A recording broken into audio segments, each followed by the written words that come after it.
Of India's freedom struggle. ठीक है, तो अभी तक हम लोग ने जैसे जैसे जो चीज पढ़ा उसको हम लोग समझने की कोशिश करते हैं। सबसे शुरुआत में क्या हुआ, मॉडर्न एजुकेशन से हमने देखा कि 1857 टॉपिक हमारा क्या था, फर्स्ट फेज रिवोल्यूशन के बाद। 1857 के बाद रिवोल्यूशन हुआ। रिवोल्यूशन के बाद जो है पावर किसके पास चला गया, पावर चला गया क्वीन विक्टोरिया के पास। क्वीन विक्टोरिया के पास चला गया पावर। अब ईस्ट इंडिया कंपनी का रोल खत्म यहां से। अब जो कुछ भी होगा वो सारा का सारा क्वीन विक्टोरिया के नाम पे चलेगा, क्वीन विक्टोरिया के नाम पे चलेगा। जो भी यहाँ पे डिसीजन होगा, लॉ एंड ऑर्डर होगा, कोई भी शुभ काम होगा, वो सब क्वीन विक्टोरिया के नाम पे होगा।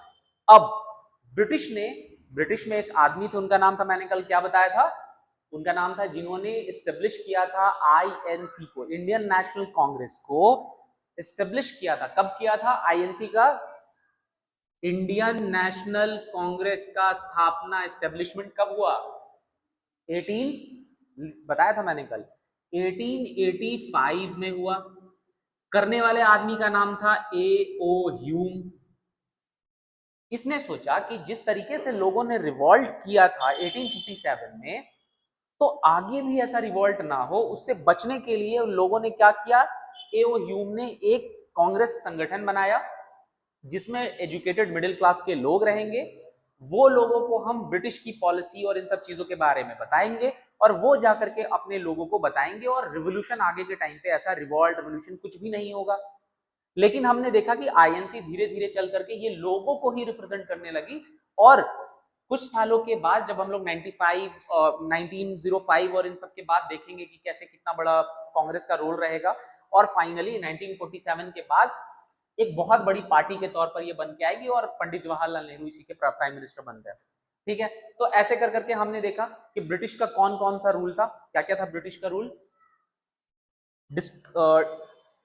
The British exploited India ruthlessly, all section of society suffered under the British rule. क्या क्या कारण था, लोग सफर क्यों हो रहे थे ब्रिटिश के अंडर में। सबसे पहला कारण था कि पीजेंट को हैवी टैक्स देना पड़ रहा था। अब ब्रिटिश के अंदर में लोग परेशान क्यों थे, ब्रिटिश के अंडर में लोग परेशान थे। परेशान क्यों थे, कौन कौन सा सेक्शन था, तो पीजेंट, जो किसान मजदूर वर्ग था, ये परेशान थे क्योंकि टैक्स बहुत ज्यादा देना पड़ रहा था। अब टैक्स खाने के लिए अनाज नहीं है, फेमाइन पे फेमाइन आ रहे हैं और टैक्स बढ़ाते जा रहे हैं। तो इस तरीके से पीजेंट जो था ये बहुत बेचारे परेशान थे। आर्टिजन जो थे, आर्टिजन सेक्शन, आर्टिजन जो थे, आर्टिजन एंड, हाँ, आर्टिजन का क्या हुआ था, र्यून हो गया था। क्योंकि इस जमाने में, इस दौर में इंडस्ट्रियल रिवोल्यूशन आया, और इंडस्ट्रियल रिवोल्यूशन की वजह से जो आर्ट एंड क्राफ्ट था, जो आर्किटेक्चर्स वगैरह होते थे, जो आर्टिजियंस थे, जो कारीगर थे, इनकी जो बिजनेस थी, जो इनका कला था, ये खराब होने लगा था। क्योंकि इंडस्ट्रियल रिवोल्यूशन में मशीन से बनी हुई चीजें आने लगी थी, तो मशीन से आने वाली चीजों के कारण बेचारे ये लोग भी परेशान थे। ठीक है, उसके बाद बोल रहा है फैक्ट्री वर्कर्स वर पेड वेरी लो वेजेस। अब जो लोग फैक्ट्री में काम कर रहे हैं, फैक्ट्री में जो वर्कर काम कर रहे हैं, उनको ब्रिटिश क्या कर रही है, लो वेजेस दे रही है, मतलब बहुत कम पैसे पर उनसे काम करवाया जा रहा है, तो ये लोग भी परेशान है। British made no effect to encourage agriculture industry.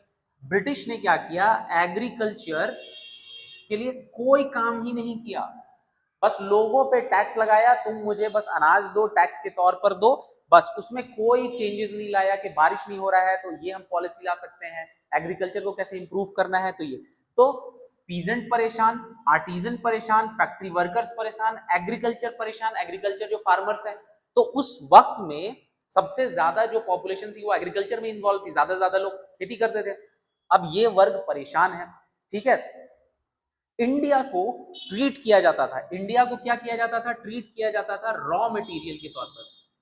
Raw material यहां से लिया जाता था, और रॉ मटेरियल को लेकर के कहा, मैंने कल बताया था कि रॉ मटेरियल को लेकर के लंदन के थेम्स रिवर में वहां पर जाया जाता था, और लंदन से फिर बनता था वो चीज अच्छे से, और फाइन प्रोडक्ट बन करके वापस इंडिया में आता था। और इंडिया में आने के बाद यहाँ पे जो लोग, जो चरखा में जो खादी का काम करते थे, जो घर पे बुनाई कढ़ाई करते थे, उनके जॉब को इन्होंने खराब किया। एक तो मशीन से बनी हुई चीजें आई, तो लोग क्या करते थे, इंडिया के लोग मशीन से बनी हुई चीजों को खरीद लेते थे, सस्ता होता था और अच्छा शाइनिंग वगैरह रहता था, कलरफुल रहता था, और इंडिया के लोग को सेम चीज बनाने में बहुत टाइम लगता था।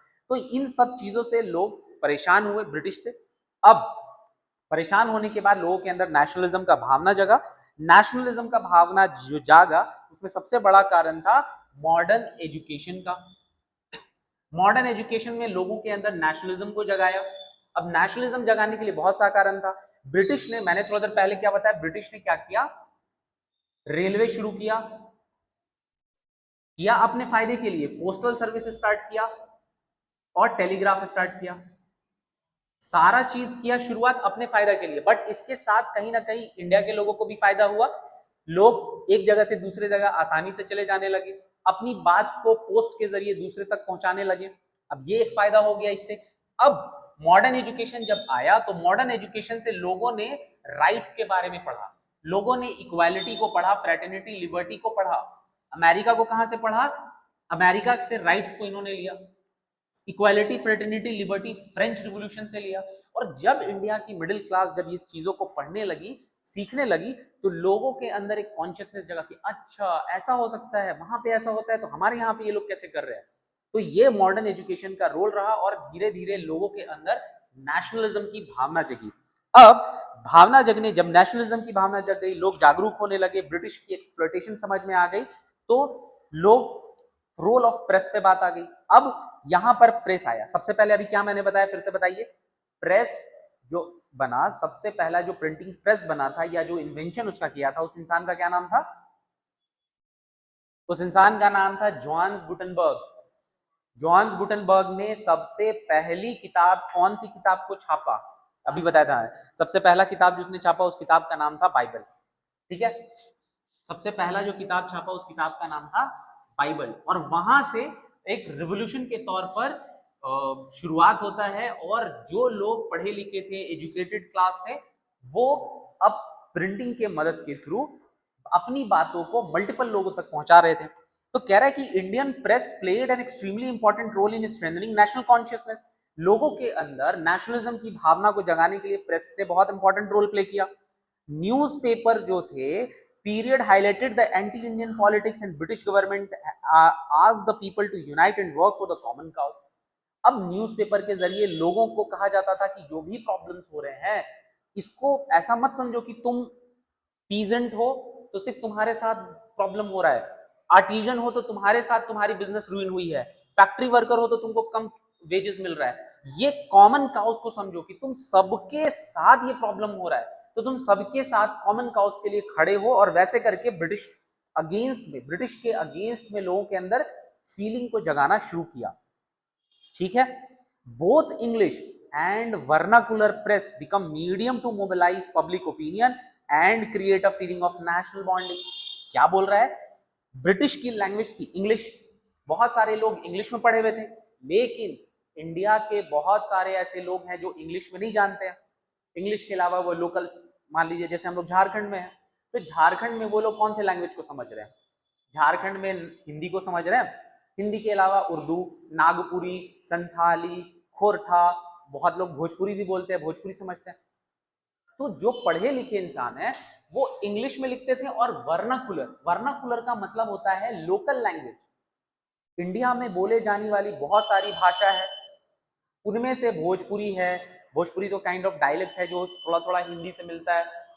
नागपुरी, संथाली, खोरठा, बंगाली, बहुत सारे लोग लोकल लैंग्वेज को जानते थे। तो जो लोकल लैंग्वेज होता है उसको हम लोग बोलते हैं वर्नाकुलर। तो दो चीज, जब प्रेस आया तो प्रेस के जरिए लोगों तक अपनी बात को ये लोग पहुंचाने लगे। अपनी बात को ये पहुंचा रहे थे किसमें, आम जनता तक। आम जनता तक ये बात को पहुंचा रहे थे। कौन पहुंचा रहा था, जो एजुकेटेड मिडिल क्लास है। Educated middle class, educated middle class अपनी बात को पहुंचाने लगा कहां, आम जनता तक, कि देखो ब्रिटिश का ये, इन्होंने ये किया है, इनका ये कॉज है, ये ऐसे ऐसे ऐसे ये करते हैं। अब प्रेस को लोगों तक पहुंचाने के लिए मीडियम था, एक तो था इंग्लिश और एक था वर्नाकुलर। इंग्लिश तो पता समझ में आ रहा है, इंग्लिश लैंग्वेज है, उस वक्त में बहुत कम ही लोग इंग्लिश जानते होंगे, जो मिडिल एजुकेटेड लोग हैं वही जानते होंगे। वर्नाकुलर का पॉपुलेशन ज्यादा है क्योंकि ये लोग हिंदी, बंगाली, संथाली, आपको तमिल, तेलुगु, बहुत सारे लैंग्वेज बोलते हैं। तो प्रेस जब छपती थी तो इंग्लिश और वर्नाकुलर में छपती थी और लोगों को समझाया जाता था जिस भी भाषा में ये समझते थे। तो लोगों के अंदर जब कोई चीज समझ में आ गया तो अब एक ही मुद्दा था, मेन एक ही पॉइंट था, लोगों को नेशनलिज्म का भावना जगाना, उनका एक ही दुश्मन मानना कि ब्रिटिश हमारा दुश्मन है। चाहे तुम कोई से भी कैटेगरी क्लास से आ रहे हो, चाहे तुम पीजेंट हो, आर्टिजन हो, फैक्ट्री वर्कर हो, एग्रीकल्चर हो, या तुम कोई भी हो, हमारा एक ही दुश्मन है, वो है ब्रिटिश। क्योंकि ब्रिटिश की पॉलिसी हमारे लिए बहुत खराब हुई है, सबके लाइफ पे इंपैक्ट पड़ा है, लोगों की जिंदगी खराब हुई है, ठीक है। इस वजह से हम लोग जो पढ़े लिखे मिडिल क्लास थे उन लोगों ने बात को रखना शुरू किया। यहां तक क्लियर है?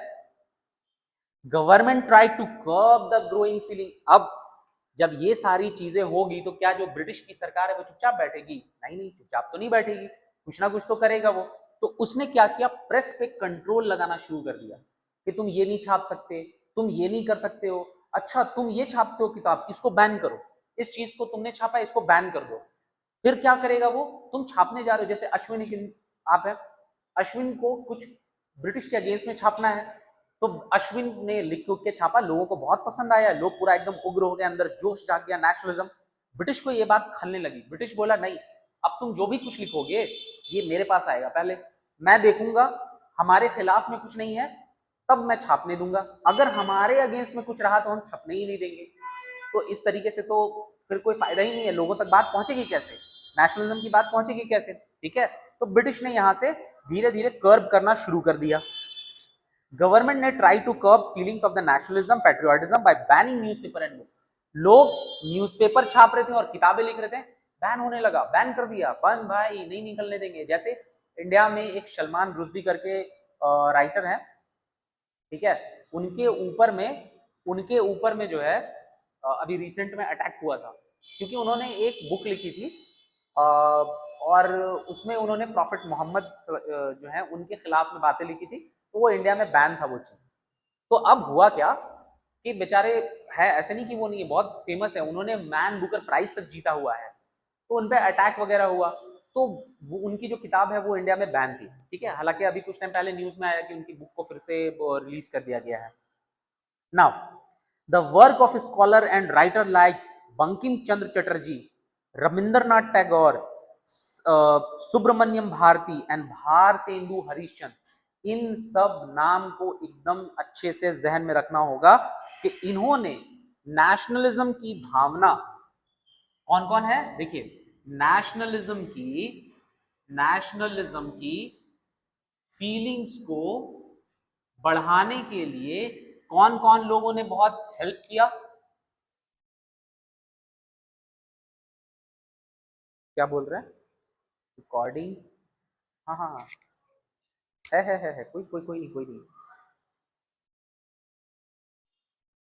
है, ठीक है, ठीक है। तो नेशनलिज्म की फीलिंग बढ़ाने में किताबों के जरिए, न्यूज़पेपर के जरिए, पैम्पलेट के जरिए कौन कौन लोगों ने हेल्प किया? बंकिम चंद्र चटर्जी, रविंद्रनाथ टैगोर, ये सब नाम लिखना है, नोट डाउन करना है, ये सब बहुत इंपॉर्टेंट नाम है और आगे चल करके ये काम आएगा, एग्जाम में पूछ लिया तो, ठीक है। तो इन लोगों ने नेशनलिज्म की फीलिंग को अराउज किया लोकल लोगों के बीच में, ठीक है। There nationalist literature in the form of fiction, essay and patriotic poetry। अब ये लोग जो लिखा करते थे और लोगों तक बात पहुंचाते थे ना, या तो वो लिखा रहता था आपको लिटरेचर के फॉर्म में कि हाँ ये ऐसा है, या तो वो फिक्शनल चीजों को लिखते थे, फिक्शनल बुक्स, नॉवेल्स पढ़ते ना, फिक्शनल, जैसे हैरी पॉटर फिक्शनल कैरेक्टर है, वो कोई रियलिस्टिक बेस नहीं है, वो फिक्शनल है, ठीक है, मनगढ़ंत, मतलब आपने बनाया अपने इमेजिनरी से और उसको बना करके फिर आपने लास्ट में पब्लिश किया।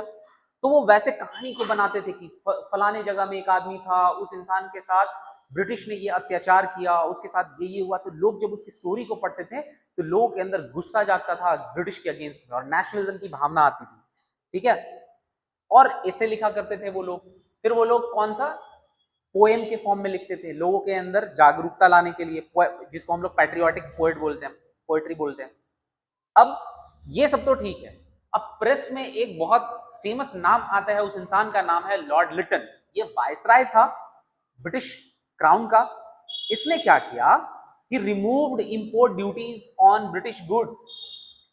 जो ब्रिटिश गुड्स पे जो इंपोर्ट पर जो चार्जेस लगता है, इंपोर्ट और एक्सपोर्ट तो पहले समझ जाइए कि क्या होता है, ये हमारा इंडिया है, ठीक है, इंडिया में कोई चीज बना, फॉर एग्जाम्पल ये बुक बनी, ये पेन बना, और भी कोई चीज, बहुत सारा आइटम बना, यहां पे है आपको मान लीजिए ये ब्रिटेन, तो जब ये प्रोडक्ट यहां से यहां जाएगा तो हम इसको बोलेंगे एक्सपोर्ट, समझ में आया?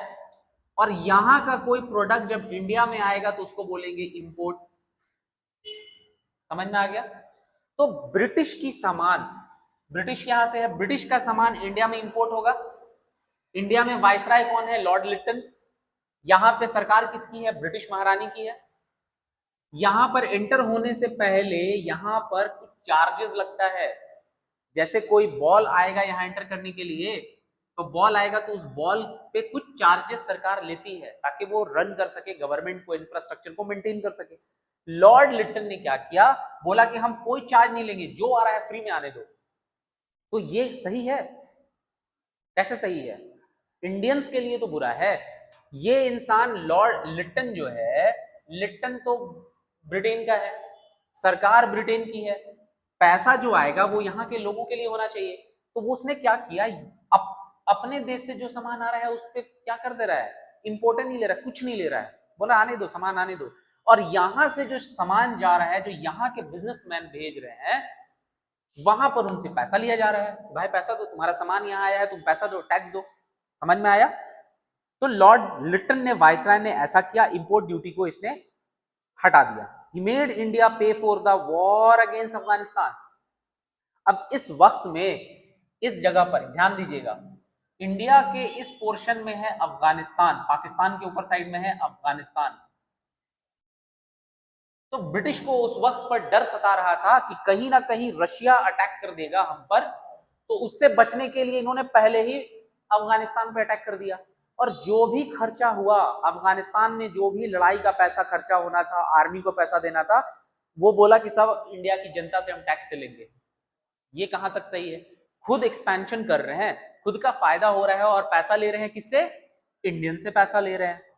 In 1887, when India suffered famine, 1887 में 1887 में 1887 में जब इंडिया में फेमाइन आया, भूखमरी आया, लोगों के पास खाने के लिए चीजें नहीं है, लोग मरे जा रहे हैं बिना खाए, उस वक्त पर बहुत फेमस दरबार लगाया जाता है। दरबार एकदम सजाया जाता है दुल्हन के जैसा शहर को, दिल्ली को, और पूरे शान शौकत के साथ, और large amount of money was wasted, और यहां पर मनी को वेस्ट किया जाता है। तो सोचिए, एक तरफ देश में लोगों के पास खाने के लिए पैसा नहीं है, और दूसरे तरफ दरबार लगाया जा रहा है, महारानी का वेलकम किया जा रहा है। तो ये कहां तक